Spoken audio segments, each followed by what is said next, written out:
ya la doctora Miriam me presentó. Yo soy la licenciada Oshin Caballero Quino. Actualmente soy perito de la División Médico Leg 2 del MAESTE. Trabajo como psicóloga forense. ¿Me logran ver? ¿Sí?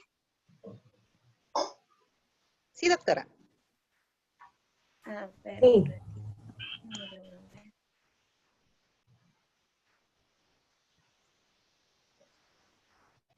A ver, un ratito. Ok, ya está. Muy bien. A ver. Les comentaba, ¿no? Que actualmente yo trabajo en la unidad la división, ¿sí? En lo que es el área forense, eh, donde hacemos pues diversidad de casos, ¿no? Entrevista única en cámara GESEL, veo también delitos. En donde yo trabajo es una sede central donde trabajamos diversidad de casos, vemos pues entrevista única en cámara GESEL, vemos otros tipos de delitos contra la libertad sexual, vemos a los agresores, violencia familiar, etcétera. En esta oportunidad vamos a enfocarnos netamente en lo que es entrevista única en cámara GESEL. Sí, una cosa es pues leerlo, ¿no? Y otra cosa es la práctica, otra cosa es la experiencia y todo lo que nosotros hacemos en el campo. Entonces, hoy vamos a manejarlo netamente del tema teórico y también el tema práctico, ¿no? Vamos a hacer lo más conciso posible para poder llegar a ustedes.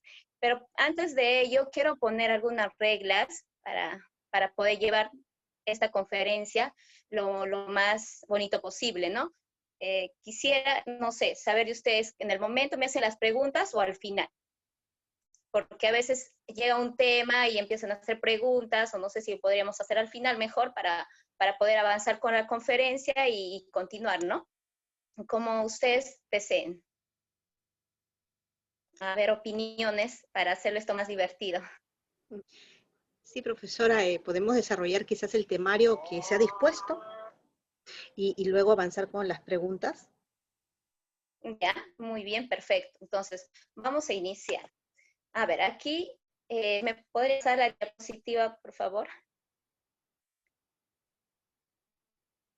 ¿Se logra ver? Sí, profesora. A ver.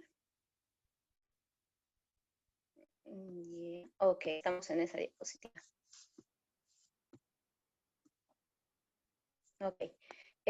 Como ven aquí, vamos a tratar el día de hoy de la guía de procedimiento de entrevista única a víctimas en el marco de la ley 3036-4 para prevenir, sancionar y erradicar la violencia contra las mujeres y los integrantes del grupo familiar. Como ustedes ven, esta guía, la más actualizada es del año 2016, del Instituto de Medicina Legal. Vamos a enfocarnos netamente en lo que es la guía, ¿no? Lo que nos dice la guía para poder hacer pues la entrevista única, en este caso en cámara GESEL. ¿Cuáles son los objetivos de esa guía, no? Primero es evitar lo que es la segunda diapositiva, por favor. ¿Sí? ¿Ya está? Ok. Entonces, primero, la entrevista única busca evitar la revictimización. Es única, es irrepetible, ¿no? Su mismo nombre lo dice, es única. Es una declaración de carácter testimonial de la víctima. El psicólogo del Instituto de Medicina Legal es quien realiza la entrevista. La dirige es el encargado encargado de la investigación y debe garantizar un debido proceso de investigación. Es importante también darse cuenta de que la entrevista en cámara GESEL es única. En la guía de entrevista, la que les mostré anteriormente, menciona que se debe tratar como un tema de entrevista preconstituida. En el Ministerio Público aún nosotros trabajamos así, porque quien lo dirige es el fiscal. Pero en el Poder Judicial lo trabajan de otra manera, pero así que lo trabaja directamente el juez. Entonces, vamos a enfocarle del tema de la guía, ¿no? Entonces, vamos a trabajar en torno a lo que nos dice la guía. Vamos a continuar ahora con las etapas de entrevista única, la siguiente diapositiva.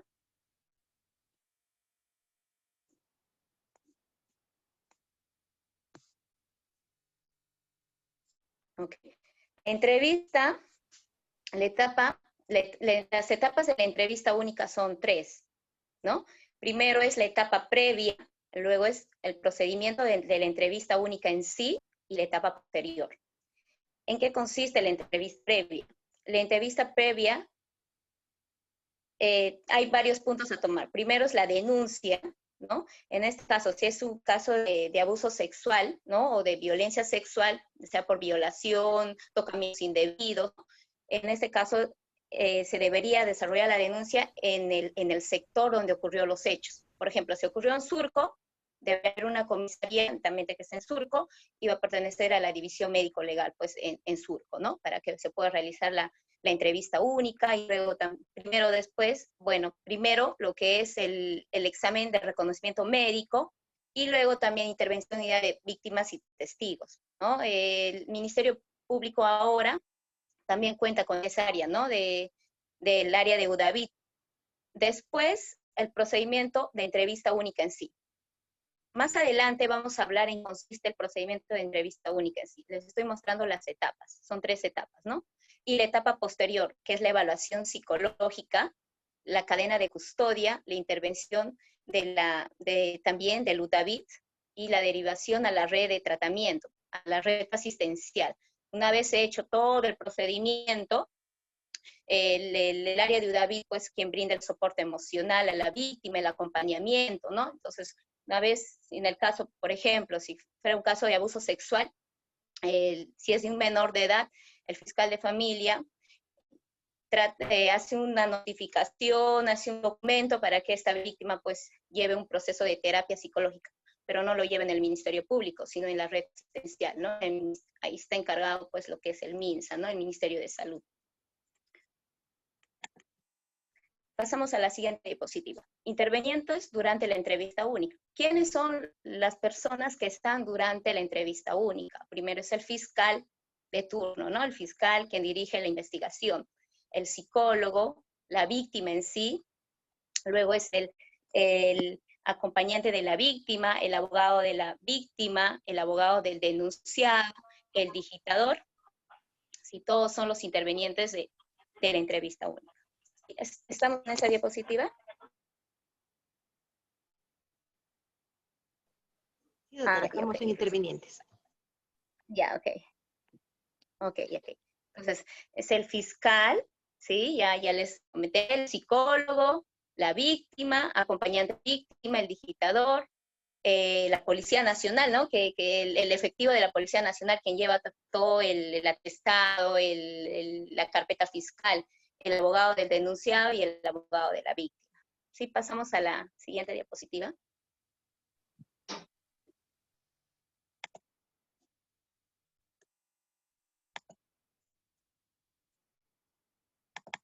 Ok. Ahora vamos a basarnos en el procedimiento de la entrevista única, en qué consiste, ¿no? A ver, un momento.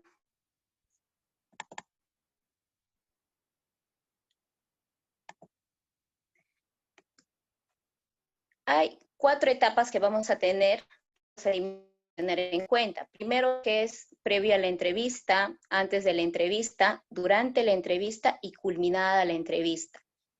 Previo a la entrevista, tenemos que se reúne a la hora indicada el fiscal, el psicólogo y el digitador. El fiscal es quien dirige la diligencia, el psicólogo es quien va a realizar la entrevista única y el digitador es quien va a transcribir toda la entrevista única durante la entrevista, ¿no? En cámara GES. El fiscal verifica que todos los intervenientes estén presentes. Anteriormente dije quiénes intervienen, ¿no? El psicólogo, si se trata de un menor de edad, está el fiscal de familia, ¿no? También es el que nos acompaña en la cámara GES. Luego está el padre de familia, el padre o la madre de la víctima, está el abogado del imputado, el abogado de la víctima, etcétera. Ya lo comenté anteriormente, ¿no? Luego, antes de la entrevista, se reúne el fiscal con el psicólogo, por ejemplo, ¿no? ¿Cómo lo trabajo yo? Me presento, ¿no? Me presento ante el fiscal,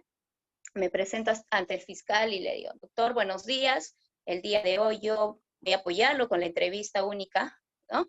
y mi nombre es tal, soy la licenciada Orshin, el día de hoy voy a acompañarlo en esta diligencia. Entonces, me dijo, mucho gusto, conversamos, entonces tal también que conozcas al fiscal, de que haya una cordialidad por parte de ambos, ¿no? De que se conozcan, de que puedan hacer, porque ambos van a realizar ese trabajo. Nosotros apoyamos a la administración de justicia, ¿no? Entonces es importante de que hay una comunicación, de que haya una comunicación bastante fluida con el fiscal, ¿no? Quien va a llevar a cargo de la diligencia. Entonces el fiscal se reúne también con el padre del menor.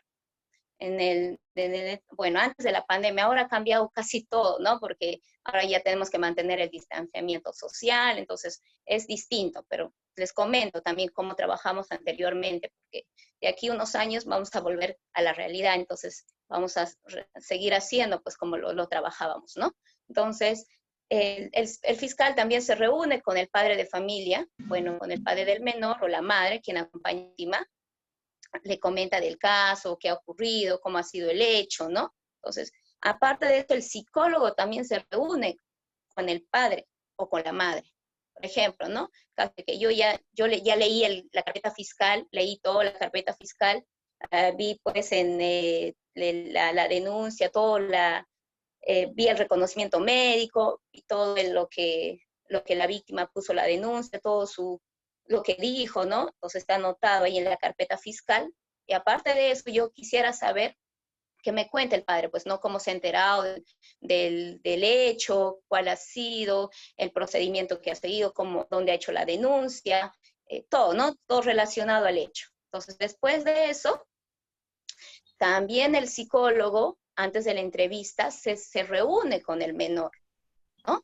¿Para qué es importante eso? Para yo conocer al menor su lenguaje, para saber cómo el niño se comunica. Puede que el niño pues no pueda hablar. Entonces, tal vez el fiscal no tuvo conocimiento, ¿no? O tal vez el papá no le dijo, no, mi niño tal vez no habla, o puede ser que demore en hablar, o puede que tenga algunas necesidades, por ejemplo, de ir al baño, tiene sed, tiene hambre, por ejemplo, ¿no? Si ha pasado pues a las 4 de la mañana del hecho, tal vez no ha tomado desayuno, está con sueño, entonces yo como psicólogo tengo que ver todas esas características del menor para poder llevar entrevista única, porque ustedes saben que debemos nosotros velar por el menor. La ley lo dice, ¿no? El interés superior del niño, tenemos que velar por el menor. Entonces, yo al ver todo eso, yo puedo hablar con el fiscal y decirle, doctor, mira, ¿sabe que el niño no está en las condiciones para poder evaluar o poder hacer la entrevista en cámara GESEL? Y el doctor me dirá, licenciada, pero tenemos que continuar con esta diligencia. Perfecto, doctor. Yo hago la entrevista, pero si vemos en el proceso de la entrevista que el niño no, tal vez se siente cansado o no lleva a cabo, tal vez a realizar, ¿no? El procedimiento, pues, como se debe, ¿no? Entonces, el fiscal puede interrumpir lo que es la diligencia. Va a depender mucho del fiscal, ¿no? Luego, durante la entrevista, ¿qué se lleva a cabo, no? El fiscal o juez da orden de inicio de la entrevista. Él te dice, ¿no? Doctora, ya empezamos. Licenciada, ya empezamos con la entrevista, ¿no? El psicólogo se presenta e inicia el reporte. Ustedes saben que al momento de conversar con el niño, tú ya te presentaste. Es una etapa antes de la entrevista, ¿no? Tú le dices, bueno, haces que el niño, por ejemplo, me ha pasado, ¿no? Hay niños que están asustados, o hay niños que están ansiosos, o hay niños que están con sueño, y hay niños que, bueno, no están alegres, contentos, ¿no? Porque no saben lo que van a hacer. Entonces, tú ahí generas el rapport antes también, ¿no? Es importante, antes de la entrevista generas el rapport afuera, ¿no? Porque después vas a entrar a lo que es la cámara GESEL. Entonces, es importante en ese momento, cuando tú hablas con el niño, genera ese rapport, esa empatía con el niño. Entonces, bueno, yo soy Orshin, ¿no? Yo soy psicóloga, y a veces, por ejemplo, en este caso de lo que es en la pandemia, a veces estamos bien protegidos, a veces piensan que somos enfermeras, y una vez me pasó, pues, ¿no? Me acuerdo de que tenía miedo, pensaba que yo le iba a vacunar. Entonces, también hacerle entender al niño que no somos enfermeras, no somos doctores, ¿no? Somos una persona con quien va a hablar, con quien le va a contar muchas cosas, ¿no? Que él quiera contarme, ¿no? Que él quiera decirme. Entonces, antes de la entrevista es importante, antes de la entrevista en cámara GESEL es importante ese contacto con el menor. Entonces es súper importante ese contacto. Entonces al momento, cuando ya tú entras a cámara GESEL, ya tienes algo ganado con el menor, porque el menor ya te conoce. Cuando llegas a lo que es cámara GESEL, le dices, ¿no? Bueno, Juan, Dieguito, María o Rosita, hemos hablado afuera, ¿te acuerdas? Mira, sino que afuera había mucha gente y en este ambiente vamos a hablar de muchas cosas que tú me quieras contar. ¿Te gusta el ambiente? Otros se dicen sí, otros se ponen a jugar, otros se quedan calladitos, ¿no? Mayormente siempre me dicen sí, me gusta. ¿Y qué color es el ambiente? Por ejemplo, le digo, ¿no? Ah, es celeste. Y yo le digo, no, a ver, Juancito, dime, si yo te digo que el ambiente es rojito, es rojo, ¿es verdad o es mentira? No, es mentira, me dice, ¿no? Ah, mira, qué bien. Y si te digo que el ambiente es celeste, entonces me dice, ah, sí, es verdad o es mentira, es verdad. Ah, muy bien, Juancito, o bien María o Rosita, ¿no? Muy bien, entonces el día de hoy vamos a hablar cosas de verdad. ¿Te parece? Sí, le dice, muy bien. Juancito, ¿cuántos años tienes? ¿No? Yo siempre empiezo así, ¿no? ¿Cuántos años tienes? Me dice, tengo 8 años, por ejemplo, ¿no? Ah, muy bien, 8 añitos. Entonces, continuamos con la entrevista, dice, ¿no? ¿Y con quién vives, Juan? Ah, vivo con mi mamá, con mi papá, ya, me dice, ¿no? Toda su familia. ¿Y qué te gusta hacer? Ah, me gusta jugar a la bicicleta, etcétera, etcétera, ¿no? Entonces, supongamos que yo, antes de entrar a entrevista, yo leí lo que es la carpeta fiscal. Supongamos que el, el supuesto agresor es el primo del niño que estoy evaluando. Entonces, yo tengo que tratar en la entrevista de no inducir al niño, que él me cuente por sí solo. Yo ya sé que es el primo, no le voy a decir, ¿y tu primo cómo se llama? No le voy a decir porque estoy de alguna otra manera induciendo. Voy a dejar que él mismo me cuente. Supongamos que no me diga que vivo con mi primo, ¿no? Entonces, sigamos con la entrevista y él me dice, no, no me dice nada del primo. Pero yo sé que de alguna otra manera el primo está inmerso en eso. Entonces trato de que él me busque el nombre o me dé el nombre del primo, o que me diga que también vive con el primo, o que lo visite el primo, no sé, ¿no? Trato de que sea de esa manera. Pero si en el caso no haya ocurrido nada, porque también hay falsas denuncias, en el caso de que no haya ocurrido nada, pues el niño tampoco me dirá nada, ¿no?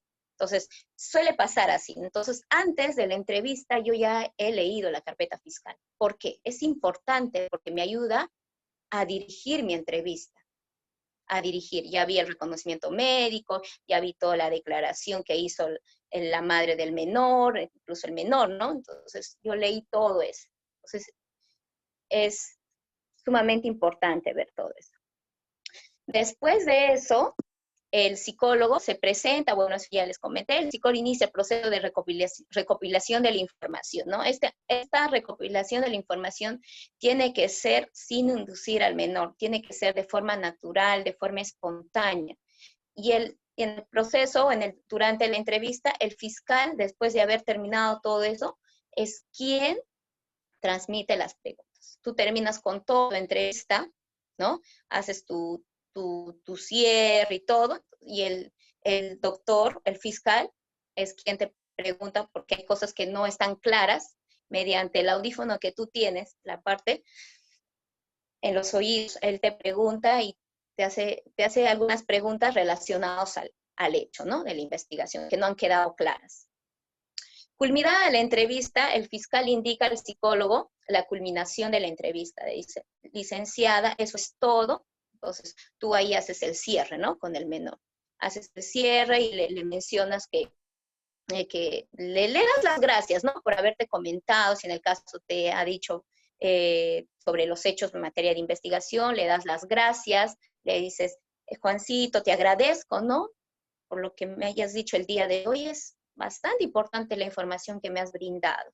Entonces, ahora vamos a salir a otro lugar y vamos a hablar de otras cosas. Entonces, gracias. El psicólogo pues sale con el menor a hacer lo que es la evaluación psicológica, que es otro procedimiento.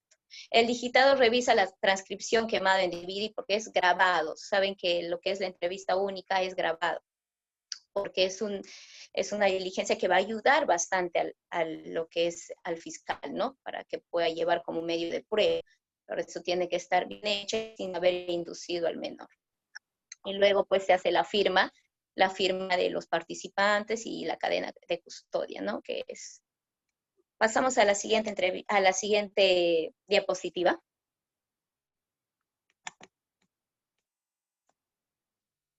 Ok. A ver, vamos a enfocarnos netamente durante la entrevista, porque eso es lo que la función pues del psicólogo en sí, ¿no?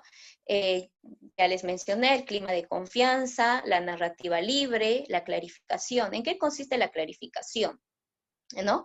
Debemos decir, tratar de que la víctima nos comente la fecha, la hora, el lugar, la descripción del lugar, los hechos, la frecuencia, la intensidad, identificar al supuesto agresor y vínculo, ¿no? Tiempo de inicio de los hechos, otras víctimas, ¿no? Recursos de afronte, motivación para realizar la denuncia, antecedentes de denuncia, sentimiento, pensamiento, actitud y expectativa. Entonces, en esto es importante también tener en cuenta la edad del menor, ¿no? Entonces, ya más abajo, puesto, pues, ¿qué pregunta se debería hacer por edad, no? Entonces, ¿para qué es importante la clarificación? Nos ayuda mucho para tener en cuenta lo que es la consistencia y coherencia del relato. Al momento de nosotros hacer, pues, nuestro informe, tenemos que de alguna otra manera poner la consistencia y coherencia del relato. Sí es bien cierto que nosotros no nos podemos manifestar en lo que es credibilidad de testimonio, pero sí podemos manifestarnos o pronunciarnos en lo que es coherencia y consistencia del relato. Esta clarificación nos ayuda bastante para poder ver si la víctima es coherente, su relato es coherente o no. Si lo que nos dice es coherente o consistente o no. Entonces eso nos va a ayudar a delimitar bastante nuestras conclusiones al final, ¿no? Y las preguntas de los operadores desde el ambiente de observación. Cierre de la entrevista después, ¿no? Vamos a continuar. La siguiente diapositiva. A ver. Ahí ven ustedes la entrevista. Lo ven al estilo interrogatorio. ¿Así será la entrevista? A ver, les pregunto un poco para ver, a ver qué es lo que opinan. ¿Qué piensan ustedes? ¿Que la entrevista será al estilo interrogatorio? A ver, les pregunto. A ver si alguien me responde. No. Ya. A ver, Vivaldi. Ok. Pero a ver, quisiera que participen un poquito. Ya he hablado un poco de la entrevista. Quisiera saber cómo será la entrevista. ¿De qué tipo será? Doctora, buenas noches. ¿Puedo opinar? Buenas. Sí, puede opinar. Muy bien. La Carmen. doctora Irene Portugués. Un gusto, doctora, y agradecerle antemano por la excelente exposición que nos está dando a nosotros, que día a día aprendemos, ¿no? Yo trabajo en Centro de Emergencia Mujer y tengo varias entrevistas en Cámara GESEL que, gracias a la aclaratoria que usted nos está dando, quedan los puntos claros. Lo que yo he percibido con respecto cuando hacen la entrevista en Cámara GESEL, la psicóloga que ya tiene experiencia con respecto a estos temas, tocamientos indebidos, violencia sexual, ella tiene estrategias para realizar las preguntas mayormente a los menores de edad, ¿no? Y trata de que ellos tengan confianza en ella misma para que con las estrategias que ella realiza, el niño pueda desenvolverse y contar, porque estos temas son bien delicados con respecto a la situación que ellos han pasado, ¿no? Porque volver a narrar los hechos que han ocurrido es un poco difícil, pero para esto están las psicólogas de Cámara GESEL que realizan, ¿no?, las entrevistas a los menores. Muy bien. Anteriormente dije que la entrevista es una diligencia de carácter testimonial, se recaba la información natural, espontánea del menor, ¿no?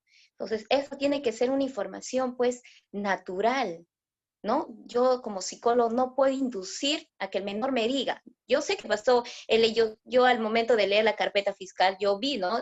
Leo todo lo que le he hecho, todo, pero yo no puedo inducir, porque como les repito, puede haber denuncias falsas. Entonces, tenemos que tener bastante cuidado en eso. Tenemos que hacer que el niño nos cuente, porque el niño muchas veces también puede fantasear, dependiendo a la edad, ¿no? Dependiendo a la edad, ¿no? Doctora, Pero buenas yo noches. escuché yo escuché, antes de que se me vaya esta idea, en una de las conferencias que estaba a nivel internacional, escuché que el niño nunca miente. ¿Qué piensan ustedes? ¿Qué piensan ustedes? Yo escuché eso de que el niño nunca miente. Doctora, buenas noches. Buenas Buenas noches. noches. A ver, ¿Cómo ¿con está? Mi quién? nombre es ¿Con José quién tengo el Antonio. gusto? José Ok, Antonio Facho. José Antonio. Doctora, sí, una consulta, sobre todo, en estos casos, lo que usted me está diciendo que no se podría parafrasear para aceptar la información al niño, ¿verdad? No, no se podría inducir, que Ya, es otra cosa, pero ¿ya? sí se puede parafrasear como para, Claro, ya. parafrasear siempre y cuando el menor te lo diga. Correcto, ¿Por ya. qué? Por ejemplo, Siempre y cuando el usted, menor te lo diga. Por ejemplo, ¿ya? A ver, si te dice, me, me ha tocado pues, supongamos un adolescente, me ha tocado mi vagina, ¿no? Por claro, ejemplo.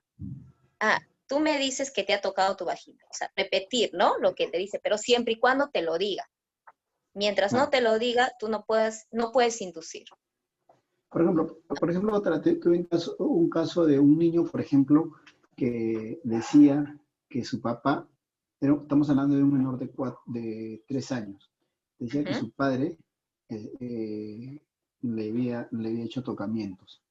Pero, ¿qué pasó con este menor? En un principio, cuando fue a una entrevista, no cámara de GESEL, solo por intermedio de una denuncia que fue con la mamá, Ujú. va y dice que el padre le había hecho tocamientos. Luego, después, decía que no habían, en su palabra decía que no lo habían tocado, que prácticamente que lo había hecho porque su papá le pegaba. Y Ujú. entonces, ahí pues va la respuesta de la abuelita, decía, el niño dice la verdad, no sé, podría de repente estar inducido por un adulto, ¿no? Que llegue por un tema de personal, que tenga ese por un tema de separaciones, problemas maritales que hay en la familia. Pero entonces ahí está la pregunta, usted me dice, el niño miente, pero cuando es inducido, ¿ustedes pueden detectar en cámara GC? O, Claro, va a depender mucho de la clarificación, del tiempo, el lugar, y de si la hay edad muchas, sobre todo. también de la edad. Sí, justamente más abajo les voy a mostrar qué preguntas se debe hacer de acuerdo a la edad. El psicólogo debe manejar eso, ¿no? ¿Qué preguntas debería hacer de acuerdo a la edad del niño, ¿no? Y del adolescente también, ¿no? Sobre todo para poder tener en cuenta lo que es si me está diciendo la verdad o si ha sido inducido. Por ejemplo, un menor de 5 años, ¿no? Que me hable palabras técnicas en el momento de la entrevista es algo raro, ¿no? Entonces, por ahí yo puedo suponer y decir, pues este niño ha sido inducido, ¿no? O le han enseñado. Puedo suponer, pero todavía no estoy sacando. El psicólogo forense siempre tiene que generar hipótesis, cantidad de hipótesis. Y al final, cuando yo hago la entrevista, porque no quede en la entrevista, después eso, la etapa siguiente es lo que es la evaluación psicológica.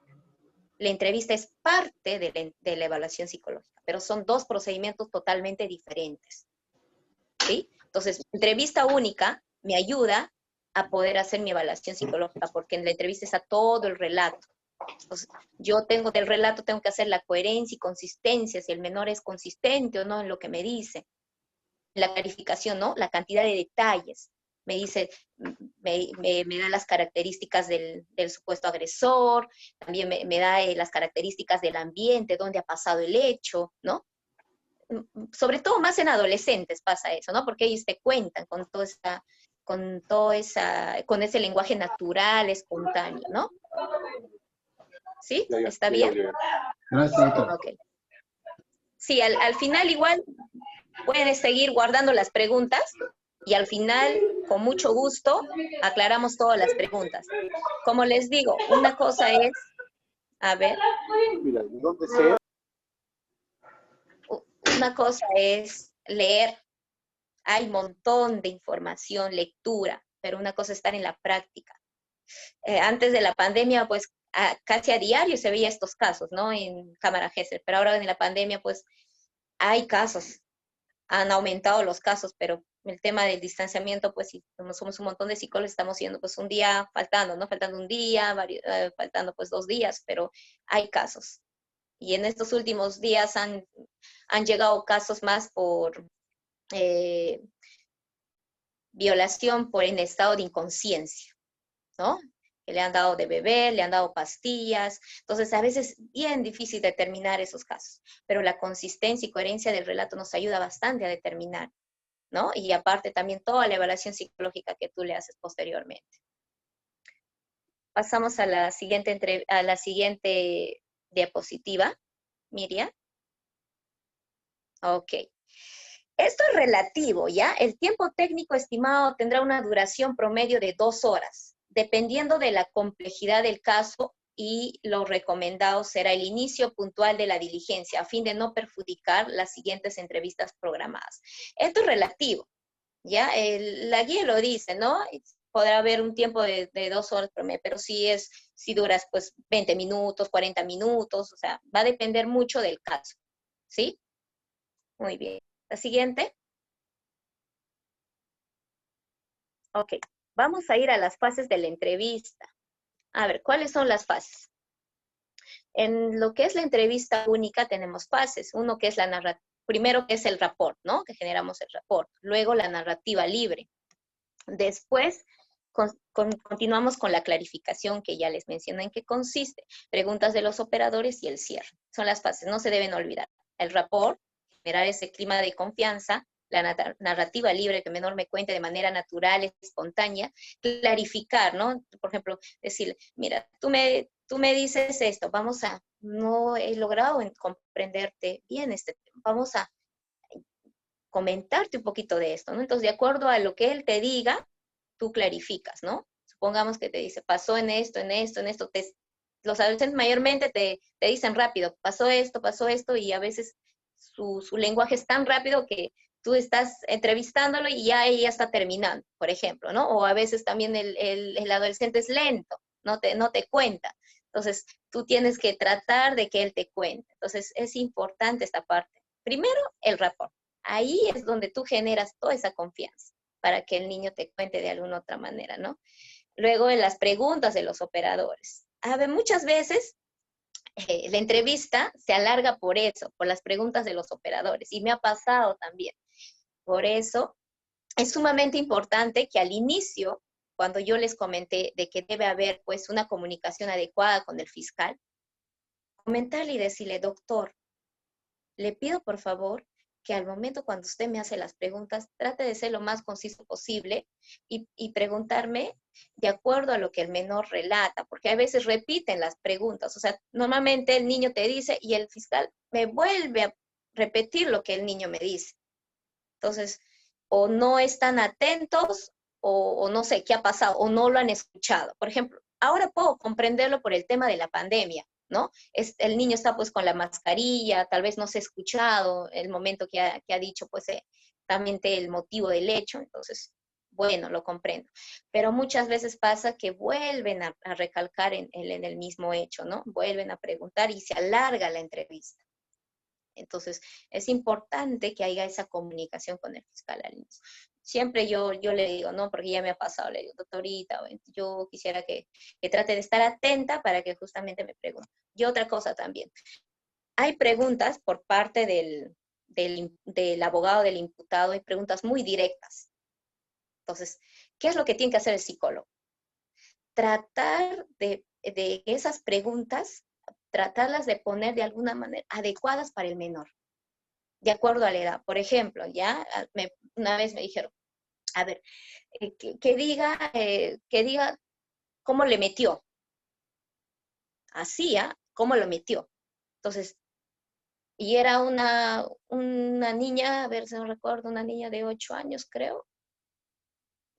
¿Ya? Entonces, esta pregunta, si tú como psicólogo vas y te digo, a ver, Juanita, dime cómo te metió. ¿Estará bien?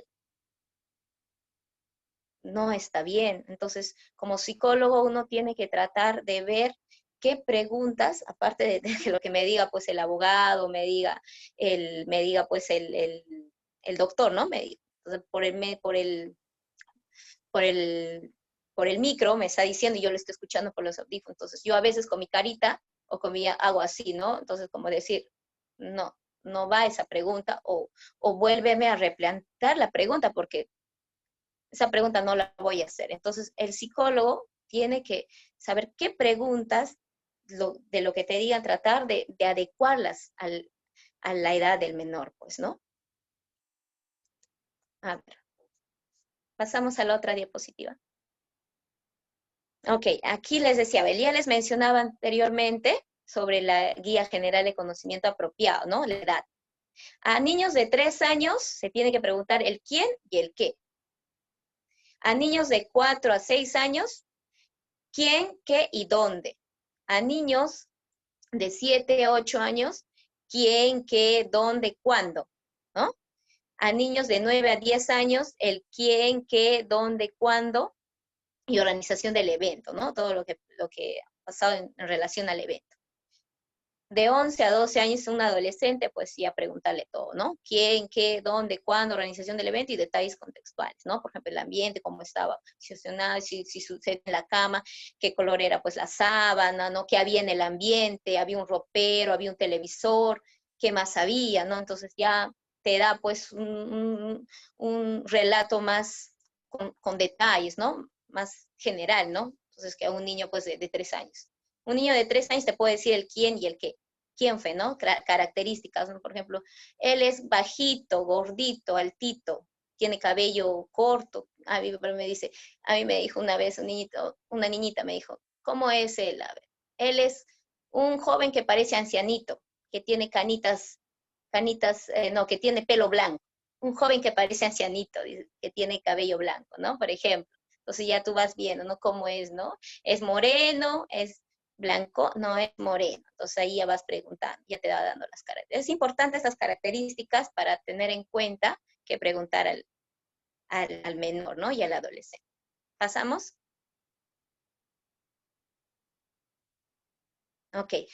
Aquí, algunos criterios que el psicólogo, bueno, debe de conocer, criterios de suspensión de la entrevista. ¿Eh? La víctima no brinda información vinculada a los hechos investigados. Ahí se suspende. La víctima se encuentra en situación de crisis emocional. Por ejemplo, si el hecho ha pasado a la madrugada y la víctima no ha podido superar, entonces es importante que antes de la entrevista en cámara Gesell, tú converses con la presunta víctima, sea adulta, sea niño, porque también hay personas adultas que están en crisis, y si está en crisis no va a poder, pues, relatarme, porque eso le va a hacer sentirse peor, ¿no? Peor de lo que está. Entonces, como psicólogo, yo tengo que conocer eso. Recuerden que un psicólogo forense, antes de ser psicólogo forense, ha sido psicólogo clínico, y el psicólogo clínico aborda todo tipo de casos, toda la entrevista, lo aprendemos. Entonces, como esa formación que tenemos, lo tenemos que ver, pues, ¿no? En la víctima, cómo está en ese momento. La víctima expresa necesidades básicas, ya les dije también, ¿no? Que tal vez no ha comido, no ha tomado su desayuno, quiere ir al baño, o sea, un montón de necesidades. Pero esas la podemos manejar, ¿no? La víctima decide no continuar con la entrevista, también en esos casos.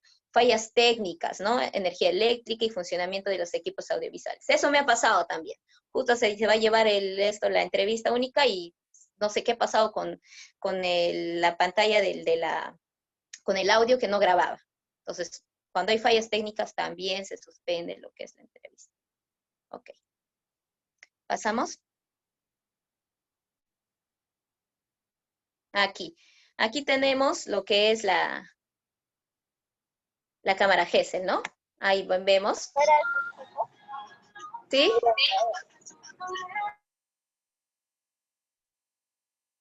A ver. ¿Quería hacer alguna pregunta? Hola. Ok. A ver, continuamos, ¿sí? A ver, aquí tenemos lo que es cámara GESEL, ¿no? Y también la entrevista única se puede desarrollar en dos ambientes. Uno que es la cámara GESEL y la otra que es la sala de entrevista. En este caso estamos hablando de la cámara GESEL, ¿no? Que es un ambiente acondicionado para llevar lo que es la entrevista única, ¿no? Consta de dos ambientes, como ustedes ven, separados por un vidrio espejado, ¿no? Espejo de visión unidireccional que serán utilizados de la siguiente forma. Ambiente de entrevista y ambiente de observación. Ustedes ven, ¿no? Donde están las sillitas y donde está la mesita es el ambiente de la entrevista y donde está separado por un espejo unidireccional. Al otro lado está lo que es el ambiente de la observación. En el ambiente de entrevista es el espacio físico en el cual cuenta con un equipo de audio y video. Ahí ven que está el parlante pequeñito en la parte de la mesa, ¿no? Un video que pereniza la entrevista y está destinado a las víctimas de violencia. Al psicólogo y en el caso que requiera el traductor e intérprete. ¿Qué pasa? A ver, supongamos que no sé, me viene un caso de una persona,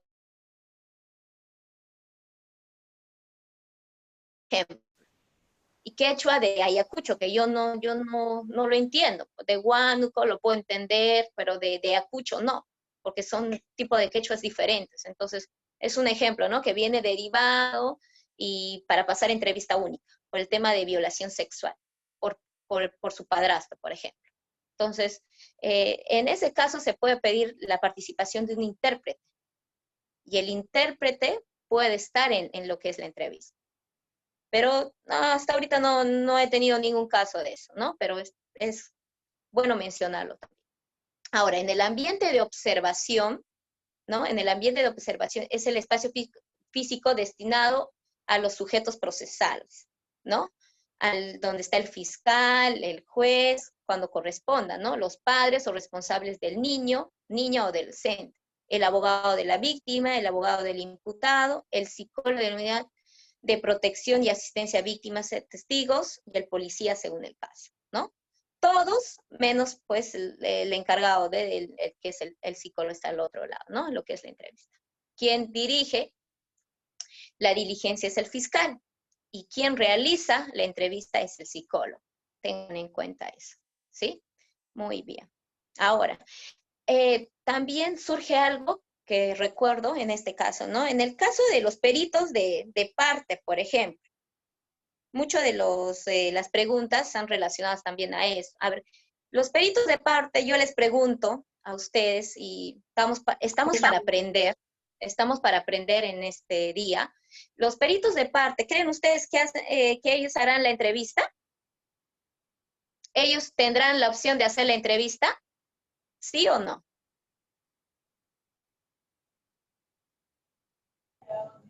No, porque esa es la función del psicólogo. Ok, no, muy bien, excelente, ¿no? Los peritos de parte, claro, el perito de parte puede estar en el ambiente de observación, cuando el fiscal lo amerita, o sea, cuando él decide, pero más no pueden hacer la entrevista, tengan en cuenta eso. Ellos no pueden hacer la entrevista, porque quien hace la entrevista es el psicólogo del Ministerio Público, ¿no? El perito oficial, ¿sí?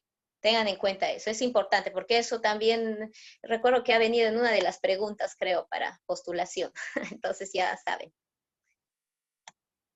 A ver, vamos a ver la siguiente diapositiva.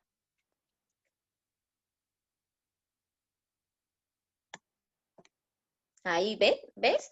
Ya vimos la otra parte donde es el ambiente de entrevista, ahorita estamos en el ambiente de observación. Ahí está la parte del digitador, ahí está el televisor donde se ve, ¿no? Que se está entrevistando, y el espejo, ¿no?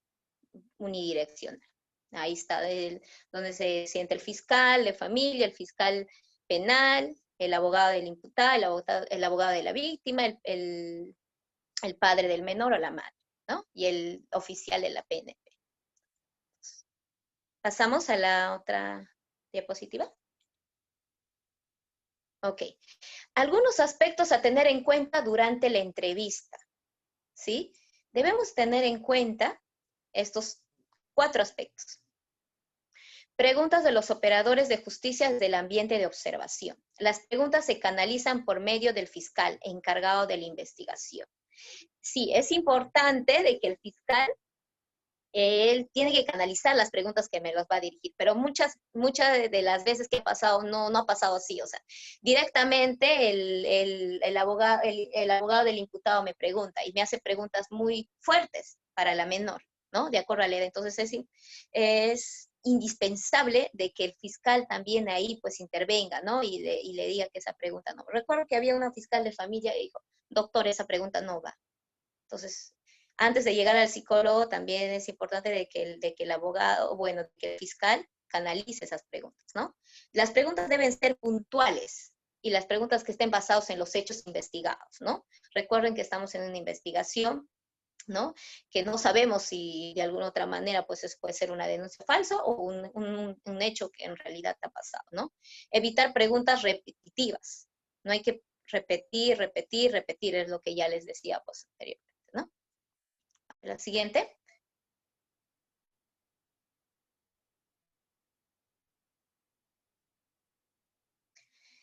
A ver, vamos a ir al cierre de la entrevista. El fiscal o juez dispone la culminación del procedimiento de entrevista única. El psicólogo preguntará al entrevistado si tiene algo más que agregar o alguna pregunta. De no ser así, procederá al cierre de la entrevista con frases cordiales, como le dije, ¿no? Por ejemplo, ¿no? Una menor de 15 años, por ejemplo, ¿no? Me ha contado todo, ¿no? Y al final, cuando ya el fiscal me dice, licenciada, eso es todo, entonces yo, antes de cerrar con la entrevista, le digo al adolescente, Rosita, ¿tienes algo más que contarme? ¿Algo más que no me has dicho anteriormente? Entonces, muchas veces te dirán, pues sí, sí, también ha pasado esto, ¿no? O sea, te contará algunas cosas que se ha olvidado tal vez, ¿no? Y muchas veces suele pasar esto también, que al momento de la entrevista tú has generado todo el rapport y no te ha contado nada. El fiscal hace sus preguntas, y al momento cuando ya vas a cerrar la entrevista, te dice, doctora, no le he contado, pero le voy a contar. ¿Ya? Eh, Mi mamá no está escuchando esto, ¿no? Mi mamá no está ahí, ¿no? No, mi mamá no está, no le he contado esto. Doctor, lo que pasa es que mi mamá me ha dicho para decir esto, ¿no? Para contar esto, pero no, mi padrastro no me ha tocado, sino mi mamá se ha peleado con mi padrastro porque la ha engañado con otra mujer y por eso le ha hecho la denuncia y me ha dicho que yo diga esto que me ha tocado. Entonces, y eso es bastante importante para ti, porque tú, al final vas a concluir, pues en tu evaluación vas a ver qué ha pasado con todo ese proceso, ¿no? Entonces, suele pasar eso, suele pasar. O en otros casos también no te dicen nada durante la entrevista y al final te dicen, ¿no? Que sí ha pasado. Entonces, tú como psicólogo tienes que ver si hubo consistencia, coherencia y te va a determinar también la evaluación psicológica posterior que vas a hacer en consultorio. Importantes. El fiscal revisará la transcripción de la entrevista para luego proceder a firmar el acta por todos los intervenientes, ¿no? Al final termina, pues el digitador termina con su trabajo, digita todo lo que es la entrevista y se imprime las actas y tiene que firmar el psicólogo, todos los intervenientes de la cámara, ¿no? El menor, la madre y todo. Entonces, ahí terminamos con lo que es el cierre de la entrevista. ¿Pasamos?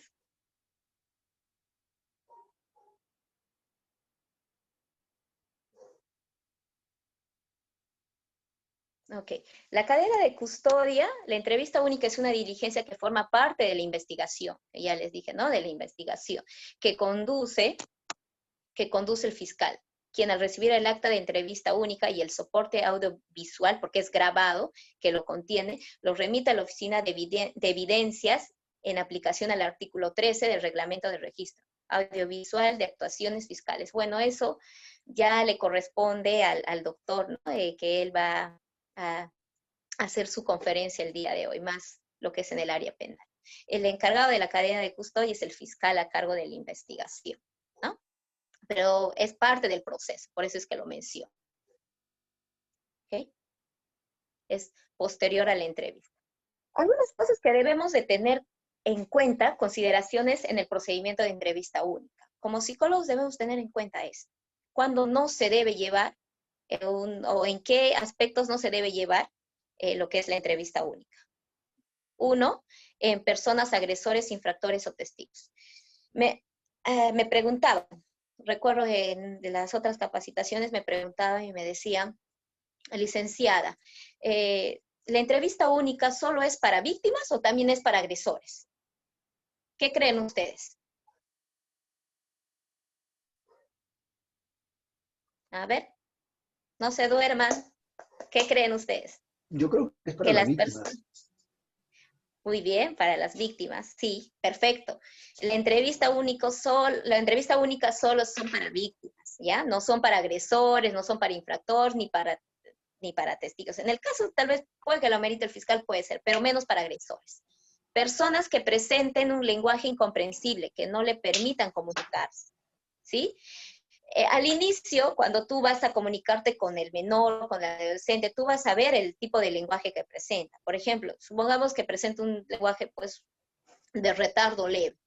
Sabe que la persona de retardo leve aún puede comunicarse, entonces, ¿puede entrar a la entrevista? Sí, puede entrar, pero va a depender mucho del procedimiento, y si por ahora la víctima no relata mucho y no se le entiende, el fiscal dirá, licenciada, voy a terminar con la diligencia porque no se logra entender a la menor. Entonces, ya el fiscal va a depender. El fiscal depende mucho porque es quien dirige la diligencia, ¿no? La investigación. Personas sordomudas que no se comuniquen con lenguaje de señas, por ejemplo, ¿no? El perito psicólogo puede tratar, pues, de hablar, comunicarse, pero muchas veces no estamos experimentados, pues, en trabajar con personas sordomudas. Por lo menos yo nunca he trabajado con personas sordomudas. Tendría que aprender el lenguaje, ¿no? El sordomudo. Y en Perú, peritos psicólogos forenses que trabajen con sordomudos, no los conozco, no he visto. Personas que presenten indicadores de agresividad, impulsividad o alteración emocional que pongan en riesgo al profesional encargado de la entrevista. Ya les dije, ¿no?, anteriormente, que se suspende cuando una persona está en crisis emocional. No puede llevarse a cabo lo que es la entrevista. Y otro, personas que cuenten con 2 reprogramaciones también. Entonces, esos son algunos de las consideraciones que debemos tener en cuenta durante el procedimiento de entrevista. ¿Sí? Yo creo que es todo. A ver, ¿hay más? No. Ok. Sí. Ahora le voy a dar paso al doctor y después pueden estar haciendo sus preguntas para responderlas. ¿Les parece? ¿Sí?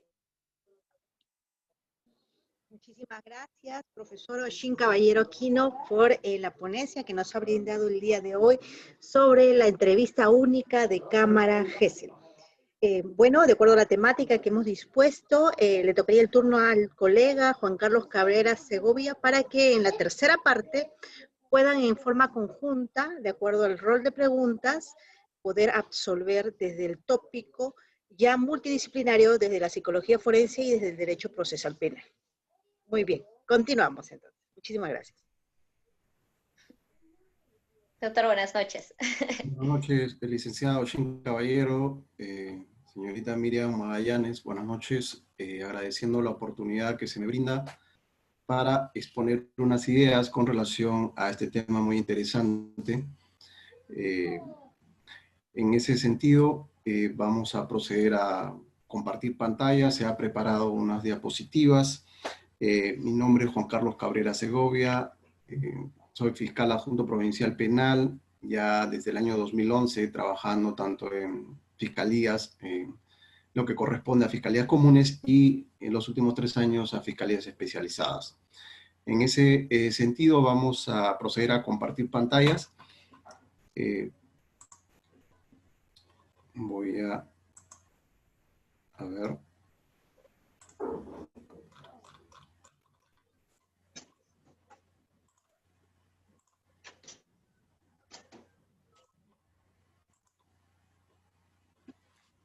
Bien.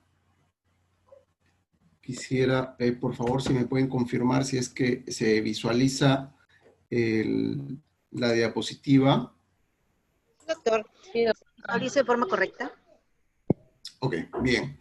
Entonces, luego de haber escuchado atentamente a la licenciada Oshín Caballero con relación al desarrollo de la Cámara Gesell, de la entrevista única en Cámara Gesell, vamos ahora a tocar el tema de Cámara Gesell, pero ya desde el punto de vista procesal, y cómo es que tiene un efecto dual la entrevista única, tanto a nivel de tratamiento que se le ha dado de manera legislativa y el desarrollo jurisprudencial, desde el punto de vista a nivel de la investigación preparatoria, y cuál es el efecto que esto va a generar durante la secuela del proceso y cuando lleguemos al juicio oral. En ese sentido, inicialmente vamos a hacer algunas precisiones con respecto al marco normativo. Existe hoy en día ya posiciones fijadas tanto a nivel del marco legislativo como a nivel de la jurisprudencia. Recordemos, Cámara Gesell inició como una prueba preconstituida y hoy en día es una prueba anticipada. Pero para entenderla así tuvo que transcurrir cierto tiempo y también tuvo que haberse dado diversas modificatorias a la ley 30.364, que es lo que vamos a ver a continuación. Bien, el antecedente normativo con relación a lo que debe de entenderse para comprender la entrevista única en Cámara Gesell es la ley 30.364, que es la ley para prevenir, sancionar y erradicar la violencia contra las mujeres y los integrantes del grupo familiar. Esta ley que fue publicada en el año 2015, el 23 de noviembre del 2015, miren, hace 5 años ya. Y en el artículo 19, este dispositivo normativo señalaba lo siguiente: la declaración de la víctima y la entrevista única. Cuando la víctima sea niña, niño, adolescente o mujer, su declaración debe practicarse bajo la técnica de entrevista única, la misma que rige la calidad, la misma que tiene la calidad de prueba preconstituida. La declaración de la víctima mayor de edad a criterio del fiscal puede realizarse bajo la misma técnica. El juez solo puede practicar una diligencia de declaración ampliatoria de la víctima en los casos que requiera aclarar, complementar o precisar algún punto de su declaración. En ese sentido, advertimos que la ley en su momento trataba a la Cámara Gesell, la entrevista única en Cámara Gesell, como una prueba preconstituida. Y así fue como se ha venido trabajando hasta hace unos meses atrás. El cambio para entender que hoy en día se habla de una prueba anticipada ha tenido que ser desde el punto de vista legislativo.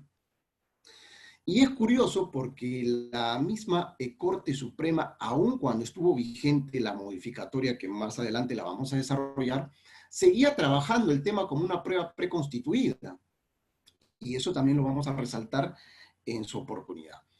Bien, luego tenemos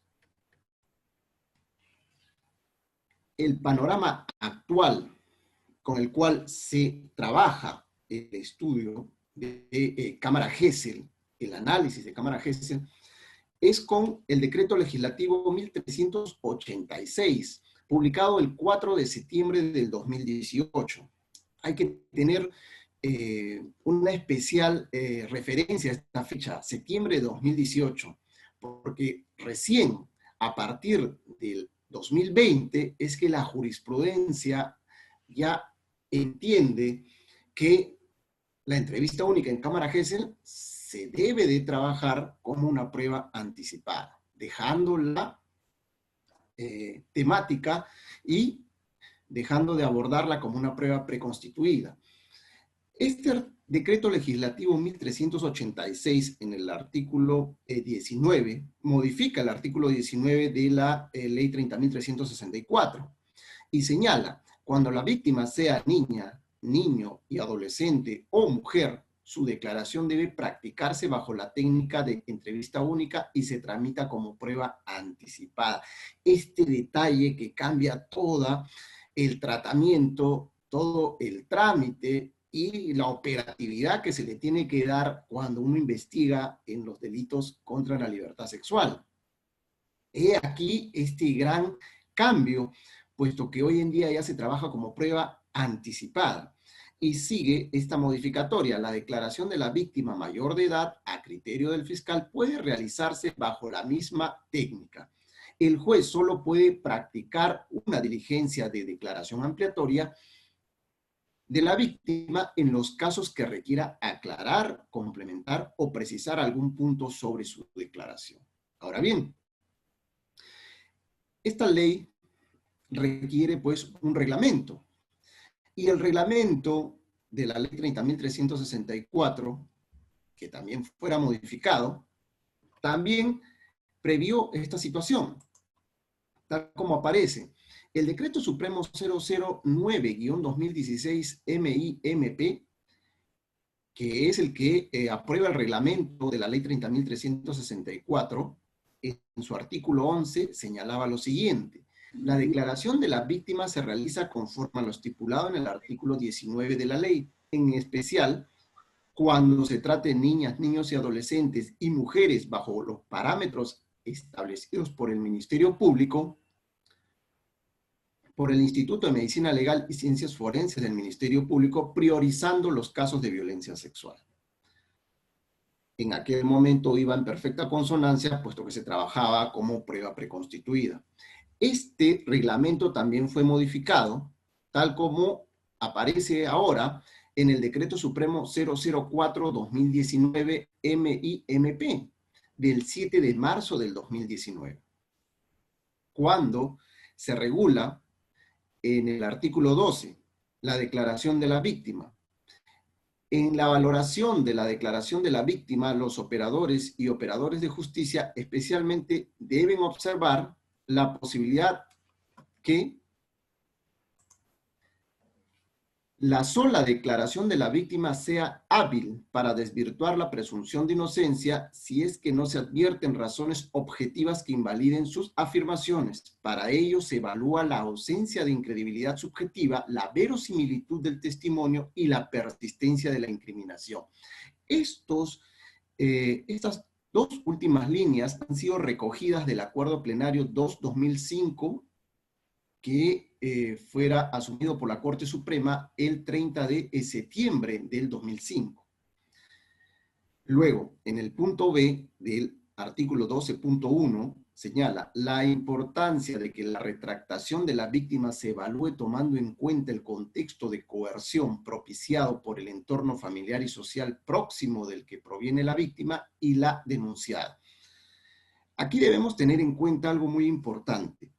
En los casos de violencia sexual, cuando se analiza este tipo de circunstancias, tenemos que tener en cuenta que la información que se señala en un primer momento, en algunos casos, y si no es en gran parte de ellos, existen variaciones.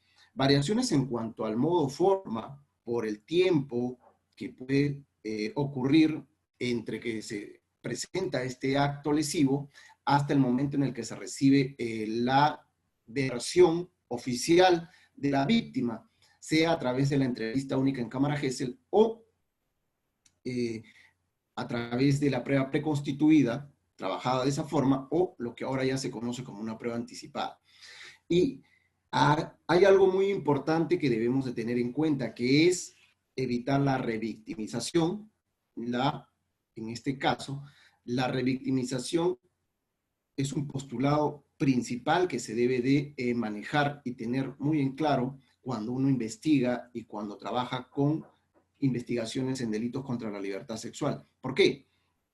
Porque de acuerdo al desarrollo legislativo y a lo que ya ha manejado la jurisprudencia, se debe desarrollar una entrevista única. Debe ser una sola vez. La excepcionalidad, que también la prevé la ley, es cuando se requiera asumir que se necesite información para poder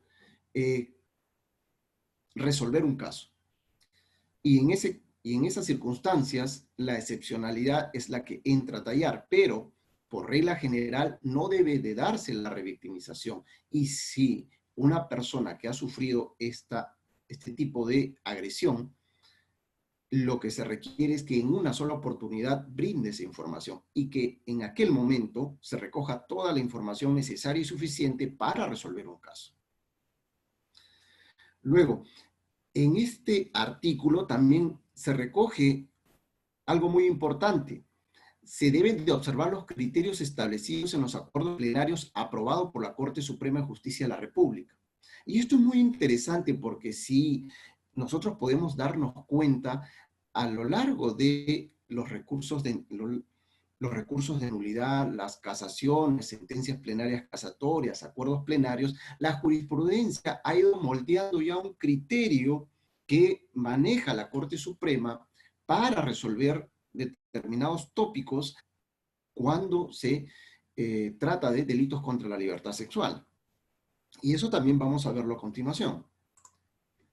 Bien, luego dentro del marco normativo tenemos también lo que corresponde a la guía de procedimiento de la entrevista única a víctimas en el marco de la ley 30.364 que la licenciada Oshin Caballero la ha explicado y en el cual no me voy a detener más que lo suficiente para tener una definición que la misma guía ha señalado. La entrevista única es una diligencia de declaración testimonial, señala. Forma parte de la investigación y está dirigida a las personas víctimas de violencia. Se desarrolla en una sola sesión con la intervención de los operadores que participan en el procedimiento, siendo el psicólogo quien la lleva a cabo. Ahora bien, dentro de las personas que se debe tener en cuenta para el desarrollo de esta diligencia, debemos precisar que esta diligencia de entrevista única en Cámara Gesell va a generar dos tipos de elementos probatorios. Uno que es señalado como el acta de la entrevista única y el dispositivo soporte digital en el cual también se perenniza lo que se actúa en esta diligencia. La entrevista única se documenta en un acta que será firmada por todos los intervinientes en caso puedan o sepan hacerlo. Asimismo, la entrevista será grabada en un medio audiovisual respectivo, el que será lacrado y firmado por los intervinientes. Tanto en el acta como en el soporte audiovisual, tienen un original y una copia.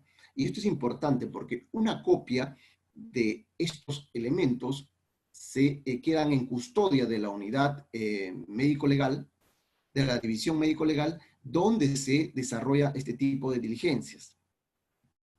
El original forma parte de la investigación fiscal y la copia se remite a la unidad orgánica correspondiente. Ambas cuentan con el tratamiento propio de medio de prueba, siendo necesario establecer la cadena de custodia. Recuerdan aquí el tema de los formatos A6, A7, ¿no? En las cadenas de custodia y la rúbrica que aparece para lacrar estos elementos probatorios. Hoy en día, trabajado ya como prueba anticipada, esto es desarrollada la entrevista única en Cámara Gesell ante el juez de la investigación preparatoria por la modificatoria de la ley 30.364 a través del decreto legislativo 1386. Bueno, este procedimiento de entrevista única, también lo señaló la licenciada Oshin, es referencial el promedio de duración, puesto que va a depender mucho de la complejidad del caso que se tenga que extender o ser mayor o ser menor. E igual también se ha precisado que hay una tolerancia de 15 minutos, que es un manejo administrativo que regula esta guía. Ahora bien, ¿quiénes participan dentro de la entrevista única en Cámara Gesell? Debemos tener en cuenta que hoy en día ya esto se trabaja como una prueba anticipada. Entonces, lógicamente, la prueba anticipada es un adelantamiento de la actividad probatoria que se iba a desarrollar en el juicio oral, pero por determinadas razones, y en este caso por imperio de la ley, se va a trabajar como prueba anticipada. ¿Qué implica ello? Que el juez de investigación preparatoria tiene que autorizar que se lleve a cabo esta actuación de prueba anticipada a nivel de la investigación preparatoria y con la rigurosidad que exige el tratamiento de la prueba en el juicio oral. Esto es, las personas, por ejemplo, que esta guía determinaba quiénes podían participar en esta diligencia, estaba la persona que ha sufrido la agresión sexual, el fiscal penal, familia o mixto. Y en este caso, al tratarse, por ejemplo, en los delitos contra la libertad sexual, el fiscal penal es quien dirige la entrevista única a través de perito psicólogo forense, porque a través de aquel profesional es quien se va a realizar las preguntas pertinentes al agraviado, la agraviada. Ahora bien, aquí también participa el juez penal, como hoy en día ya se está trabajando como una prueba anticipada. El juez penal va a tener que participar también en esta diligencia. Los abogados defensores, tanto de la víctima como del investigado. El padre, madre o tutor o responsable del niño, niña o adolescente. En su caso, según corresponda, el efectivo policial y, de ser necesario, un traductor o intérprete. De más está decir que efectivamente el perito psicólogo forense, quien va a llevar a cabo esta diligencia, participará pues en el ambiente exclusivo de cámara para hacer el desarrollo de la misma. Ahora bien, como ya lo estábamos anunciando, existe un cambio en el tratamiento de la entrevista única en cámara Gesell.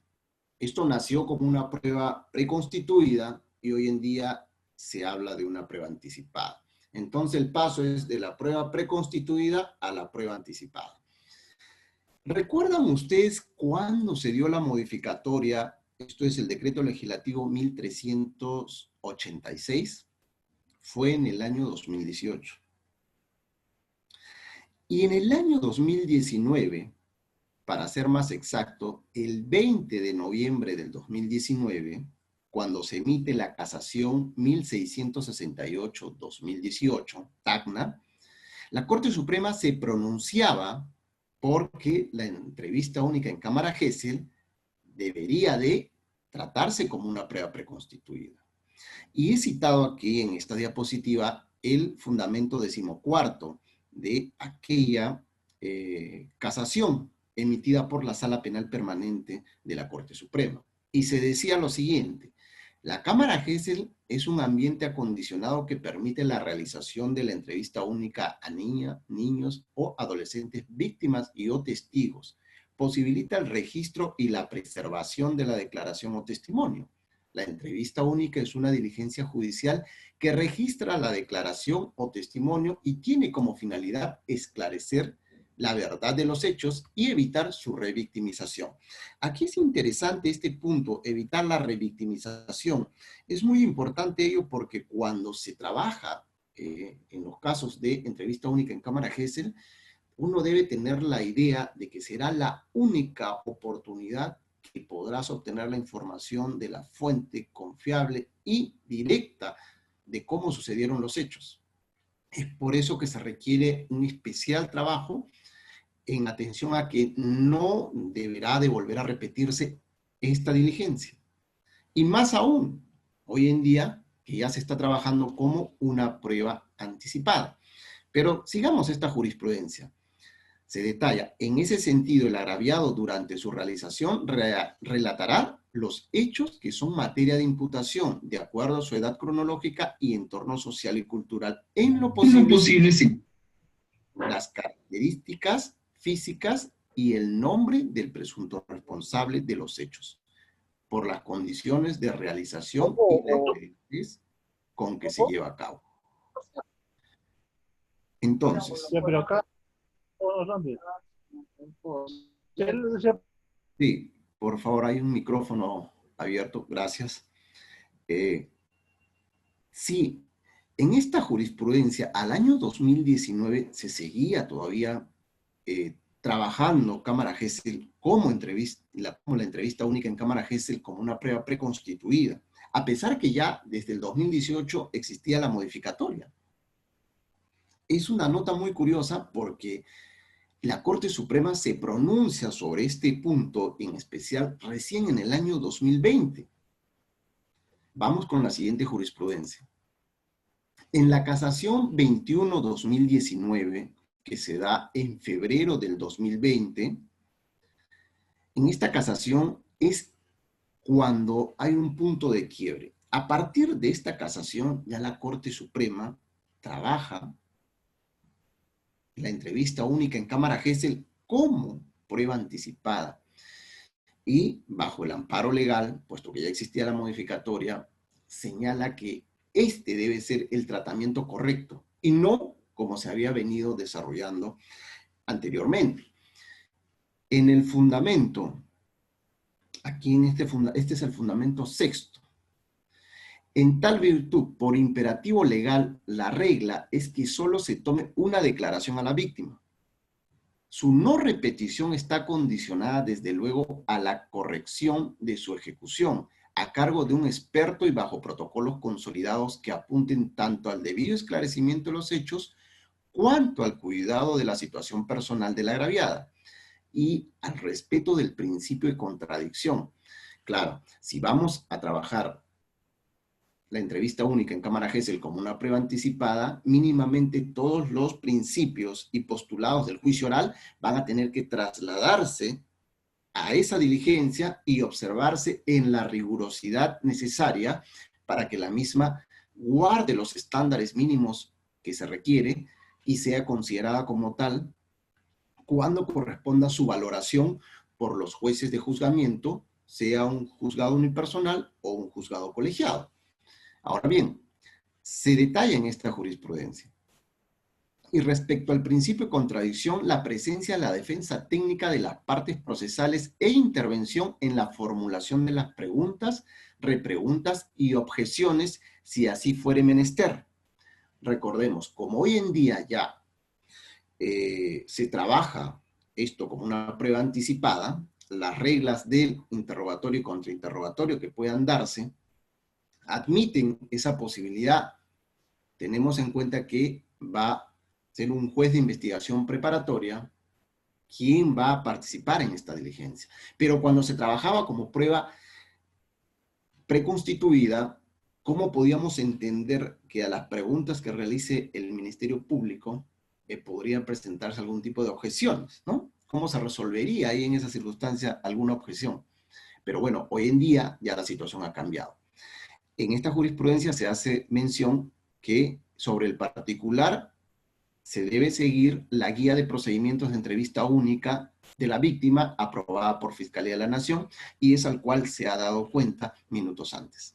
Ahora bien, es verdad, señala esta jurisprudencia, que la propia ley, al establecer inicialmente que la declaración de la niña mediante el sistema de entrevista única tiene el carácter de prueba preconstituida, yerra conceptualmente al denominarla como tal, desde que la preconstitución probatoria procesalmente se entiende referida a la prueba material y la documental a la documentada o documental pública. Por ejemplo, cita las actas de constatación, el decomiso, la incautación, hallazgo, pesaje, detención, intervención, el allanamiento, actas de registro, el control de comunicaciones, etc. Mientras que la anticipación probatoria comprende exclusivamente a la prueba personal, y en este caso, por ejemplo, la testimonial. La primera, señala, puede actuarse por la policía o el fiscal, esto es la preconstituida, mientras que la segunda, solo por el juez, la prueba anticipada, exclusivamente va a participar el juez.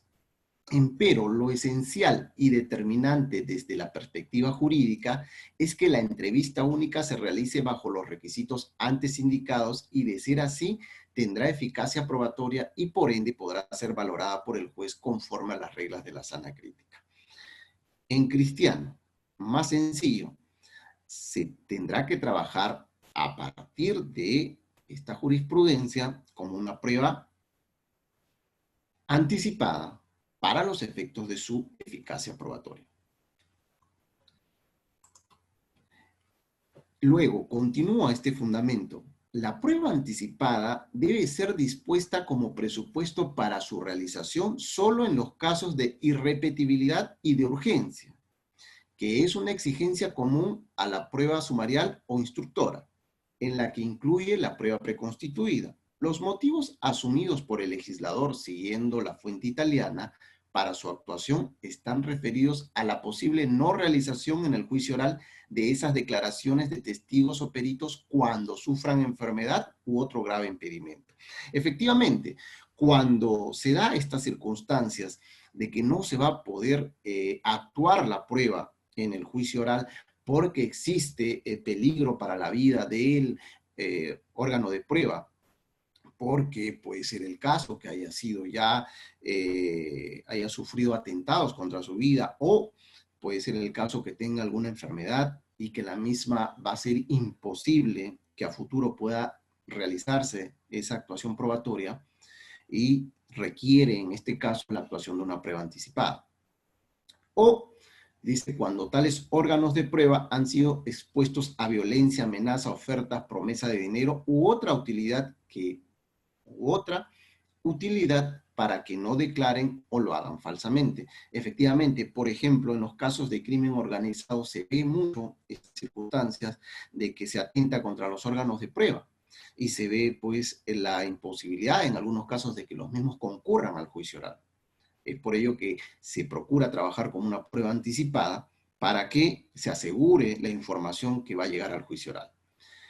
Ahora bien, esta jurisprudencia señala, pero en el caso de las niñas por violencia sexual, más aún si los actos de violencia ocurrieron en el ámbito familiar, el motivo de la irrepetibilidad de urgencia, conforme a ley, se deriva específicamente de la protección de su estado emocional, el entorno en que habrían ocurrido los hechos de violencia sexual, de la fugacidad de sus recuerdos o el carácter traumático de los acontecimientos sufridos y las circunstancias concurrentes de su familia. Recordemos, cuando se da un caso de violencia sexual, agresión sexual, lo que aquí se va a detallar es que muchas veces el contorno familiar, del contorno familiar es donde se encuentra el agresor.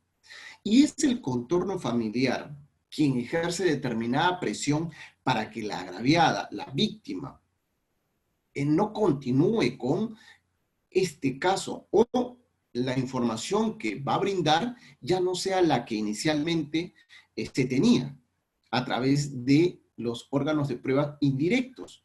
Porque recordemos, cuando se presenta un caso de agresión sexual, muchas veces la víctima le comenta, le cuenta, le dice lo que ha pasado a las personas con quien tiene más confianza.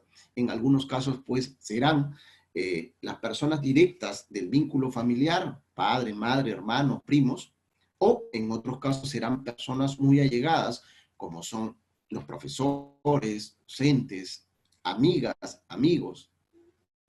Esta circunstancia que acontece, si es que no se recibe esa información de manera inmediata, es muy posible que con el transcurso del tiempo peligra que esa información ya no se pueda recibir tal como fue, porque es posible que a través del contorno familiar y de las circunstancias que se puedan presentar, ya la información no sea la misma y haya variación. ¿Ello qué implica? Que puede darse por presión de la familia, puede darse por otras circunstancias, pero lo que sí va a hacer en concreto es que va a variar esa información. Y esta jurisprudencia señala, en su caso, es decir, por la propia vulnerabilidad que afecta como imperativo la vigencia de los principios de interdicción de la revictimización. Es por eso, la agraviada se encuentra en una situación de vulnerabilidad en la medida de que el contorno social ejerce determinada presión que va a terminar afectando su normal desarrollo, más de lo que ya viene siendo perjudicada al haber sufrido esta agresión. En ese contexto, la jurisprudencia señala que para esos efectos de evitar una interdicción de la revictimización y tener en cuenta el interés superior del niño, la ley presume que esto es iure et de iure, ¿no? Una presunción de derecho. Este precepto, así entendido, no es arbitrario y resulta claramente razonable y proporcional para justificar la excepción al principio de inmediación en la actuación de la prueba personal. No es excesivo exigir como un presupuesto implícito para la anticipación probatoria que exista sospecha suficiente contra el imputado. Aquí hay algo interesante, porque cuando se presenta un caso de agresión sexual y el fiscal requiera la actuación de una prueba anticipada para recibir la declaración prevista única en Cámara Gesell, es muy posible que la defensa cuestione este pedido o contraargumente en el sentido de que, pero para ello debería acreditarse por lo menos sospecha suficiente con relación a la participación del imputado o los elementos que mínimamente permitan sustentar vinculación de este con el hecho imputado. Y aquí la jurisprudencia señala, no es de recibo exigir como un presupuesto implícito para la anticipación probatoria la existencia de sospecha suficiente contra el imputado, de suerte que pueda ser acusado y dictarse contra él un auto de enjuiciamiento, si de lo que se trata es precisamente a realizar actos de aportación de hechos para sustentar en su día una acusación. No puede exigirse desde ya prueba suficiente de los cargos, pues de ser así, no haría falta tal averiguación. La procedencia de anticipación probatoria no está en función de la solidez de los cargos, sino que se cumplan los presupuestos para su actuación, y estos son la irrepetibilidad o indisponibilidad y la urgencia. Estos dos puntos son muy importantes para tenerlos en cuenta, porque el Ministerio Público va a requerir la actuación de una prueba anticipada y va a tener que fundamentar la misma, pero dentro de la fundamentación no le será exigible el tema de la sospecha suficiente. Ahora bien, luego que hoy en día la jurisprudencia ya se ha decantado porque se trabaje como una prueba anticipada la declaración de la entrevista única en Cámara Gesell, ¿cuáles son los efectos de la misma? Y ya el acuerdo plenario 2 del 2005 señalaba que la información, por ejemplo, en estos casos, debe ser valorada en atención a determinados presupuestos. Y el acuerdo plenario 2 del 2005 en el fundamento 10 o fundamento 10 detalla: tratándose de las declaraciones de un agraviado, aun cuando sea el único testigo de los hechos, al no regir el antiguo principio jurídico tesis unos, tesis nulos, tiene entidad para ser considerada como prueba válida de cargo y por ende virtualidad procesal para enervar la presunción de inocencia del imputado, siempre y cuando no se adviertan razones objetivas que invaliden sus afirmaciones. Las garantías de certeza serían las siguientes: la ausencia de incredibilidad subjetiva, es decir, que no existan relaciones entre el agraviado y el imputado basadas en el odio, resentimientos, enemistad u otras que puedan incidir en la parcialidad de la deposición, que por ende le nieguen aptitud para generar certeza. Lo que nos explicaba la licenciada Ochin, ¿no? El menor relata información con palabras técnicas que no son de acuerdo a su edad y que en algún momento podría indicarle que la información que ha brindado no es la que verdaderamente ocurrió, sino que ha sido motivado por una tercera persona para que informe falsamente sobre algo que no ha ocurrido. Se puede dar ese caso, pero para eso es que se ha emitido este acuerdo plenario. Puede ser que la información que se brinde es en atención a que exista determinados presupuestos como circunstancias ajenas al hecho, pero que tratan de acondicionar esa declaración. Otro de los presupuestos que se debe tener en cuenta para el análisis de la información que se da es la verosimilitud, de que no solo incide en la coherencia y solidez de la propia declaración, sino que debe estar rodeada de ciertas corroboraciones periféricas de carácter objetivo que le doten de una aptitud probatoria. Aquí hay que tener en cuenta lo siguiente: los casos no se ganan exclusivamente con una declaración de entrevista única. Los casos se trabajan en función a la entrevista única en cámara Gesell, que contiene la imputación, el análisis que se hace sobre la misma en un estudio pericial, que es el estudio pericial de psicología forense, el reconocimiento médico legal, la información que la agraviada ha brindado, agraviada o agraviado, ha brindado inicialmente de ocurridos los hechos. Ya lo decíamos, puede ser que esta información haya sido brindada también a algunos familiares, algunos amigos o personas muy allegadas a la agraviada o agraviado. Y como último punto, en este acuerdo plenario se toma en cuenta la persistencia en la incriminación con las matizaciones que se señalan en el literal C del párrafo anterior, puesto que este acuerdo plenario regulaba la declaración de los coimputados y testigos también. Entonces, la persistencia en la incriminación va a generar que ésta sea coherente y que se mantenga en el tiempo.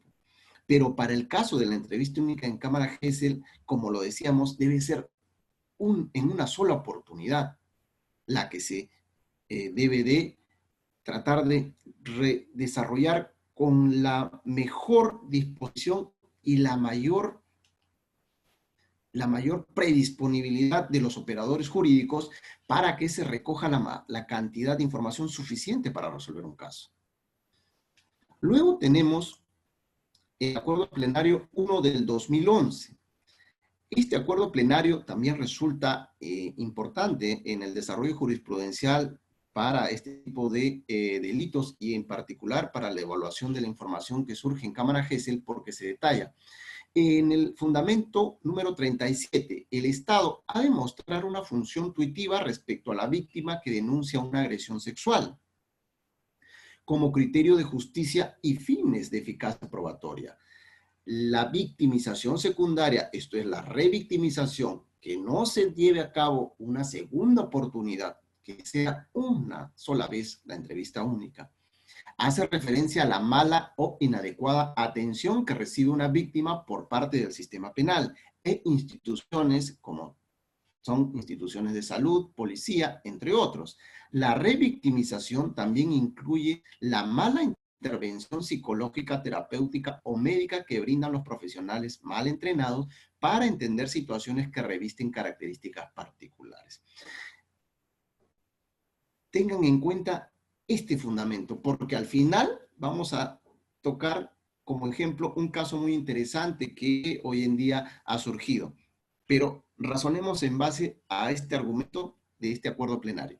La víctima de una agresión sexual sufre por el propio hecho en sí y por la dolorosa experiencia de repetir el suceso vivido a los profesionales de las diferentes instituciones sucesivamente, como son familia, pediatra, trabajadora social, médico forense, policía, psicólogo, juez, abogado del acusado, el fiscal, también puede ser. En efecto, el trauma de la víctima del abuso sexual se prolonga cuando debe enfrentarse a los interrogatorios que contempla el sistema de justicia. Es por eso que si tenemos la única oportunidad para llevar a cabo la entrevista en cámara Gesell, en ese momento es que tendremos que tratar de obtener la mayor cantidad de información posible para resolver un caso, sea para sustentar una imputación o sea para resolver una situación jurídica en favor del imputado. En el fundamento de este acuerdo plenario, el fundamento número 38, se detalla lo siguiente: a efectos de evitar la victimización secundaria, en especial de los menores de edad, mermando las aflicciones de quien es pasible de abuso sexual, se debe tener en cuenta las siguientes reglas. 1. Reservar las actuaciones judiciales. Esto es lo que se realiza con total reserva. En estos casos, delitos contra la libertad sexual, pues las audiencias son privadas.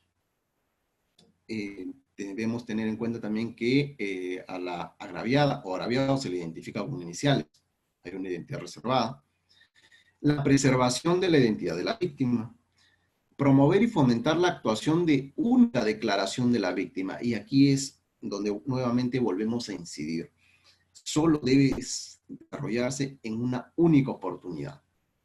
Esta regla es obligatoria en el caso de los menores de edad, valiéndose para ello de las directivas establecidas por el Ministerio Público en la utilización de la Cámara Gesell, como por ejemplo la guía a la cual hemos hecho referencia, especialmente respecto a la completitud, exhaustividad y contradicción de la declaración. Ahora bien, luego que ya hemos destacado el marco legislativo, cómo varió la ley en cuanto al tratamiento, cómo la jurisprudencia también tuvo que adecuarse, aunque existe un desfase en cuanto al pronunciamiento de la jurisprudencia con la variación que realizó el legislador en el año 2018, puesto que recién en el 2020 es que se asume que debe trabajarse como una prueba anticipada. Vamos ahora a analizar la operatividad al campo práctico, cómo aterrizamos estas ideas, ¿no? Por ejemplo, sucede un caso de violación sexual. Y violación sexual, un caso de violación sexual, pues tiene sus aristas, ¿no? Entre actos contra el pudor, el mismo acto contra la libertad sexual, contra la indignidad sexual, dependiendo dentro de alguna de las figuras que regula el Código Penal a partir del artículo 170 y siguientes, ¿no? Correcto. Hemos tenido un caso de esta naturaleza y ahora tenemos pues que emitir en el caso del Ministerio Público la disposición pertinente a fin de llevar a cabo la entrevista única. Para ello se tendrá que presentar ante el juez de investigación preparatoria el requerimiento debidamente fundamentado para que se actúe la diligencia de entrevista única en Cámara Gesell a través de la prueba anticipada. Ello va a tener dos aristas, porque una cosa es pedir la actuación de una prueba anticipada cuando tenemos un detenido o tenemos caso en flagrancia, y otra cosa muy distinta es cuando no hay un detenido y no tenemos esas 48 horas que rige la detención. En el primer supuesto, si estamos ante un caso con detenido, es cierto que en el plazo de 48 horas necesitamos resolver la situación jurídica. Para ello, tenemos entonces que instar la actuación de una prueba anticipada y esta diligencia de carácter de urgente inaplazable, puesto que para resolver la situación jurídica no tenemos más allá de las 48 horas. Esa situación explicada al juez va a llevar a que se aplique el artículo 244, inciso 4 del Código Procesal Penal. Esto es, ante el requerimiento de la actuación de una prueba anticipada, el juez, evaluando el caso en concreto, decide la realización de manera inmediata, sin traslado, y se actuará la prueba designando inclusive a un defensor de oficio o un defensor público, según corresponda, si es que no puede identificarse o no puede participar la defensa particular del investigado. Para ello, se designará un defensor público para que controle el acto, señala el artículo 244. Ahora bien, no vamos a estar en el supuesto que tengamos que resolver la situación jurídica de una persona detenida. Estamos ante un investigado que no es detenido. En el caso de no existir detención vigente, se sigue otro procedimiento. Se presenta el requerimiento de actuación de una prueba anticipada y el juez penal, el juez de investigación preparatoria, tendrá que correr traslado a los demás sujetos procesales por 2 días para que ellos presenten las consideraciones que crean necesarias respecto a la no actuación de la prueba solicitada o a su conformidad con relación a que ésta debe llevarse a cabo. Luego, el juez resolverá en un plazo de 2 días si acoge o no la actuación. y esta se deberá llevar a cabo dentro del 5º día, con indicación de los sujetos que van a participar en esa diligencia. Como lo señalamos anteriormente, lo que decía la guía, debería participar el fiscal penal, el fiscal de familia, el menor, la menor agraviada, el psicólogo forense, los abogados de las partes que estén acreditadas en el proceso, con la investigación, y el juez que va a participar también en esta prueba anticipada. Ahora bien, lo que se resuelve ante el pedido de actuación de prueba anticipada es apelable, conforme lo establece el artículo 246 del Código Procesal Penal, para que el superior evalúe en su oportunidad si fue correctamente concedida o no este pedido al Ministerio Público. Hay algo muy interesante aquí, y esto lo hemos citado en el punto de la operatividad, es que cuando en el despacho fiscal tenemos la necesidad de llevar a cabo una diligencia de entrevista única en Cámara Gesell, solicitamos el apoyo del personal de la unidad de atención a víctimas del UDAVIT. ¿Qué es lo que pasa? Como se requiere generar una empatía con la víctima y se requiere generar esa confianza para que la víctima confíe en el sistema y la víctima aporte la información que se necesita para poder hacer viable un caso ante el Poder Judicial, personal de UDAVIT, a través de los profesionales debidamente capacitados, como son los psicólogos, brindan el soporte necesario emocional y psicológico para que se lleven a cabo estas diligencias y para que la víctima y o sus familiares puedan tener esa confianza necesaria para poder participar en las diligencias. Ello es importante porque ello, aparte de generar un trabajo en equipo que debe ser abordado con total responsabilidad y crear la sinergia necesaria para que se pueda concretar estas actividades procesales que se desarrollan. Lo interesante aquí es que los psicólogos de UDAVIT, en la experiencia, son quienes tienen contacto directo con aquellas personas que, en este caso, van a participar en las diligencias y, en cierto modo, ellos nos apoyan para que las diligencias se lleven a cabo en el modo y forma que establece la ley. Es por eso que resulta muy importante el apoyo de UDAVIT para estos casos. Ahora bien, vamos en este punto a señalar por qué es de especial relevancia estos temas de el uso de Cámara Gesell y particularmente en los delitos contra la libertad sexual. Porque a través del análisis y de los estudios que realiza el Observatorio de la Criminalidad del Ministerio Público, vamos a presentar unas estadísticas, se ha podido determinar, por ejemplo, que el Observatorio de Criminalidad, en un estudio de 100 casos sobre el delito de violación sexual, encontró que el 93.1% de las víctimas eran mujeres y 8 de cada 10 eran menores de edad.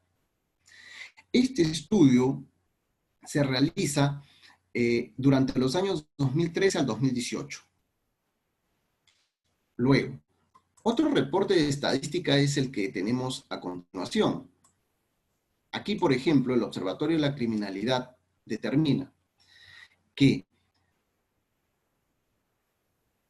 en este caso podemos advertir que durante los años, en la parte superior se puede verificar que durante los años 2013, 14, 15, 16, 17 y 18, se tiene, por ejemplo, en el 2013, 11.798 denuncias. Y al 2017, 13.685. Se advierte que dentro de la sumatoria del 2013 al 2018 se arroja un total de 3.131 denuncias a nivel nacional por este tipo de delito. Y debemos de tener en cuenta, por ejemplo, en este cuadro estadístico que ha desarrollado el Observatorio de Criminalidad, los rangos de edad en los casos de violación sexual. Y se detalla en el caso de menores de 0 a 12 años, de 13 a 17 años, de 18 a 24, de 25 a 34, de 35 a 44, 45 a 54, de 55 a 64 y mayores de 64 años. Y se puede advertir que el mayor índice de agraviadas se encuentra entre 0 años a 17 años. Sumados a un 83.4% de víctimas. Ahora bien, otro dato interesante es, por ejemplo, el que podemos ver a nivel de las características de los hechos, que ustedes pueden verlo en la parte media de la pantalla, cuando se detalla el lugar de la ocurrencia de la agresión.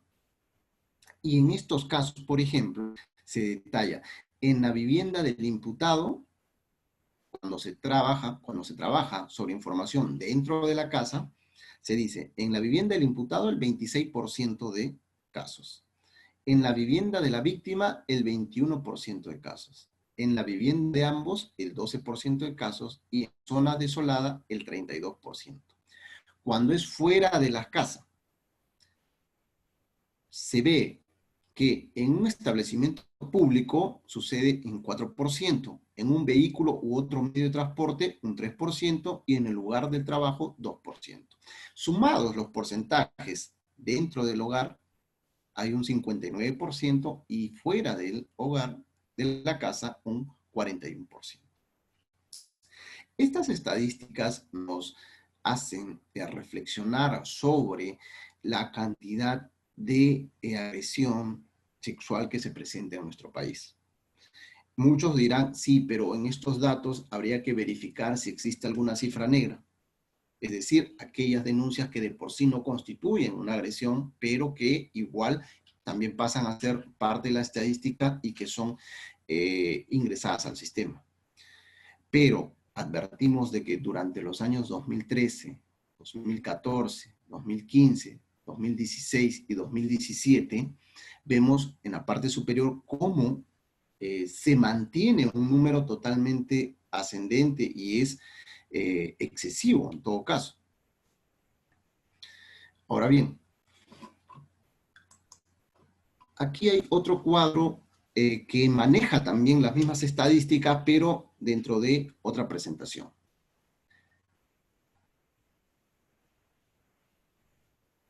Por ejemplo, del 93% que se indicó de víctimas mujeres, se puede detallar que de las víctimas que eran mujer, el 93.1% y el de 8 de cada 10 tenían menos de 18 años. En el Perú, por ejemplo, este estudio también revela que cada hora se registran aproximadamente 3 denuncias por violación de la libertad sexual. En promedio, en el Ministerio Público se reciben 70 denuncias por día y 3 por cada hora. Las características de los hechos, de cada 10 casos, 6 ocurren dentro del hogar. El 26% de los hechos que se produjeron en la vivienda del imputado, el 21% en la vivienda de la víctima y el 12% en ambos. Luego, tenemos que, de las 100 investigaciones fiscales que se analizan, las víctimas, en la mayoría, son mujeres jóvenes. El 83.4% eran menores de edad cuando sufrió la violación sexual. Y el 5.9% de las víctimas tenían entre 18 y 34 años. Todo ello hace la sumatoria del 93.1% de las víctimas que eran mujeres. En cuanto a los imputados generalmente son hombres jóvenes. Del 100% de imputados, el 60.9% tenía entre 18 y 34 años cuando cometieron el delito de violación sexual. En ese sentido, debemos detallar que